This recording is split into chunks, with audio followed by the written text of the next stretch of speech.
আপনি যদি আপনার প্রত্যেকটা দিনকে শুভ করতে চান, মানে সারা দিন যদি আপনি ভালোভাবে সুন্দরভাবে কাটাতে চান, তাহলে ঘুম থেকে উঠেই 3টে জিনিস করবেন। সে 3টে জিনিস কি, আজকে এই ভিডিওতে আপনি শ্রবণ করুন নিষ্ঠার সাথে। প্রথম কি করবেন, আপনি উঠেই ভগবান শ্রীকৃষ্ণ এবং শ্রীমতী রাধারানীর বিগ্রহকে আপনি দর্শন করবেন। এটা হলো একটি কাজ, তাহলে আপনার সারা দিন ভালো যাবে। দ্বিতীয় কাজ হলো, আপনি কি করবেন, আপনার বাড়িতে যে গুরুদেব আছে বা পূজনীয় ব্যক্তি বাবা মা আছে, তাদেরকে দর্শন দেবেন। এটা হলো দ্বিতীয় কাজ।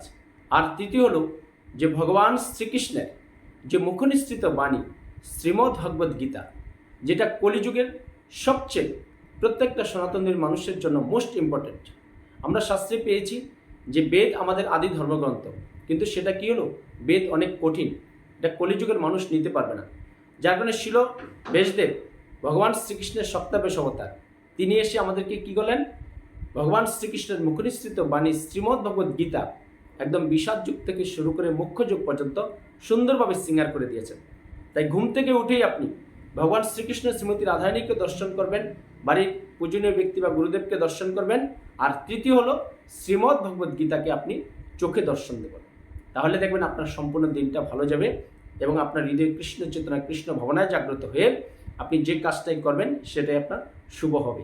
হরে কৃষ্ণ।